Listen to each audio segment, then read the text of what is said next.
On the day of Ronan's death, Prabjeet had gone to the local post office and picked up a machete and ninja sword that he had purchased online. He had used his mother's ID to buy them.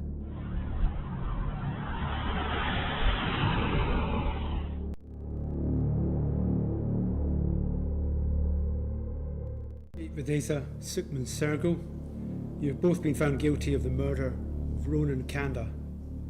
You've also both pleaded guilty to the offence of possessing a bladed article, namely a knife, in a public place. The case of mistaken identity, the brazen murder of Ronan Kanda. Ronan Kanda was stabbed by two of his classmates with ninja swords. Ladies and gentlemen, welcome back with another tragic case of a boy who always had the biggest smile. On June 29, 2023, a teenager was brazenly assaulted with a ninja sword on his way back home, shocking the entire UK. A monetary disagreement between two of his classmates, of which he was not a part, and a case of mistaken identification all conspired to claim the life of a youngster who will always live in the hearts of his loved ones.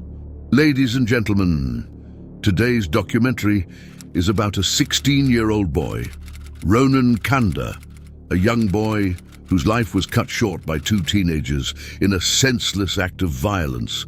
Join us as we uncover the details surrounding his tragic demise. Here is what is known about Ronan Kanda, the boy who left his loved ones in an endless journey of pain. Background: he was born to Shanda Kanda and Pooja Kanda in November 2005 at New Cross Hospital in Wolverhampton, UK.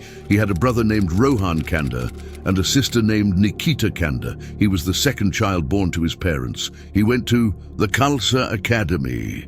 He had just completed his GCSEs and had a bright future ahead before he got murdered brutally by two teenagers. Trial. Two teenagers who went to the same school as Ronan were sentenced last week for murdering him as he returned from a friend's house. It was the first time court proceedings were televised from Wolverhampton Crown Court. A trial heard his attackers. They mistook Ronan for his friend. In defense of Veatisa from Walsall, Adam Morgan said his client was of good character and was genuinely remorseful. Timothy Hannam KC, defending Shergill, said his client should be treated more leniently as Veatisa was the one who killed Ronan. Sukhman Shergill and Prabjeet Veatisa were handed life sentences. Prabjeet Veatisa will serve a minimum term of 18 years and Sukhman Shergill a minimum of 16, the court heard. Before passing sentence at Wolverhampton Crown Court, the judge, Mr. Justice Choudhury, lifted reporting restrictions on naming the teenagers. Videsa, Sukhman Sergul, you have both been found guilty of the murder of Ronan Kanda. You've also both pleaded guilty to the offence of possessing a bladed article, namely a knife, in a public place. He made the decision in part to send out a strong message about the seriousness of knife crime, he said. The court was told Veatisa was owed money by Ronan's friend and intended to confront him on June 29, 2022. The judge said it was a tragic coincidence that they saw Ronan leave the house where their intended victim lived and assumed he was the boy they were looking for.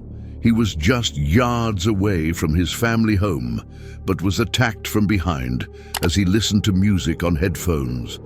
He was just 4 doors away from his house. 5 seconds or maybe 10 more steps, he would have been home. 10 more steps, my child would have been home. Earlier in the day, Veatisa had collected a ninja sword set and a large machete from a local post office after buying them online using his mother's ID. On the day of Ronan's death, Prabjeet had gone to the local post office and picked up a machete and ninja sword that he had purchased online. He had used his mother's ID to buy them.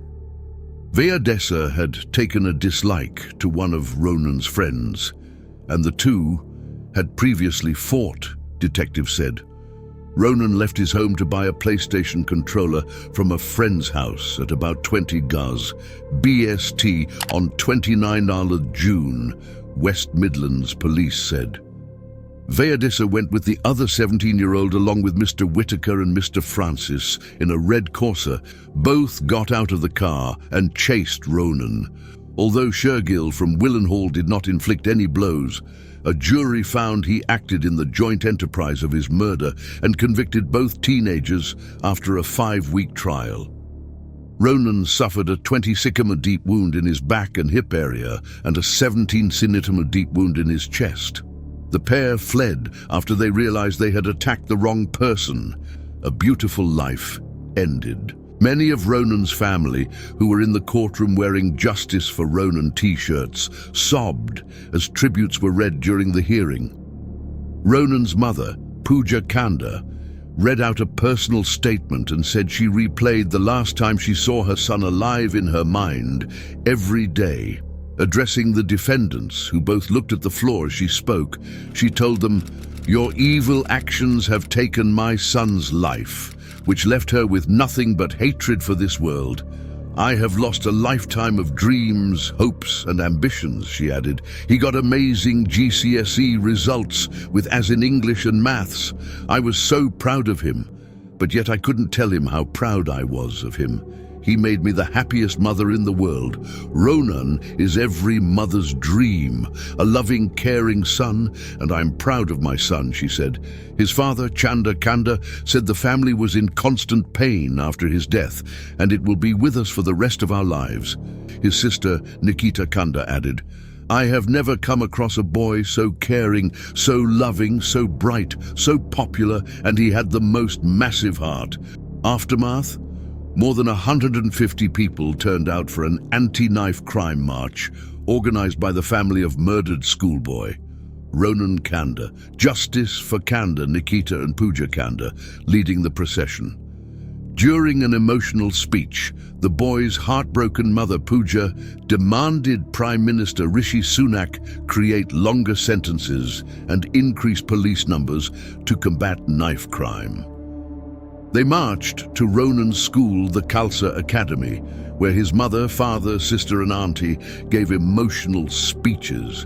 His sister Nikita said, "We want to raise awareness.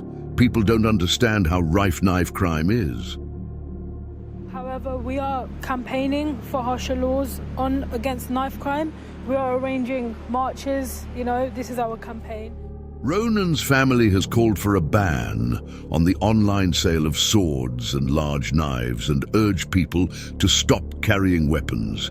Ms. Kanda said the aim was to raise awareness of the horrible crime, adding, "We need to come together in solidarity because if this can happen to Ronan, this can happen to anybody." Ronan's mother, Pooja Kanda, called on the Prime Minister to introduce stronger legislation, more policing, stronger sentencing. When asked what her message to anyone carrying a knife would be, Ms. Kanda said, "It's such a cowardly act, and you might act in the moment, but you might regret it for the rest of your life. You're not just killing that person, you're killing their families as well. No mother should lose another son. We've lost everything. We were just a normal family, happy, we never did anything wrong. And then, to suddenly become a victim of something like this, it's awful." Conclusion. On a broader scale, Ronan's murder should serve as a wake-up call for society to consider outlawing the online sale of firearms to build a more secure and tranquil world. As per Ronan's family, the government must outlaw the online exchange of firearms to avert future tragedies of this nature. Moreover, the solution also lies in the role of responsible parenting. Parents and guardians must teach their children the value of human life, the importance of conflict resolution through peaceful means, and the dangers of impulsivity and aggression. In conclusion, I would like to say that raising a child is a lifetime endeavor and that it is the collective duty of the community to protect and nurture our children, to prevent the tragically unnecessary death of a young person like Ronan. Thank you for watching our video. Please like, subscribe and comment for more eye-catching content. We also urge you to share this video with your friends and family. It is crucial that we use our voices to speak out against such important issues. As silence only perpetuates the problem, but by speaking up and taking action, we can make a real difference in our communities.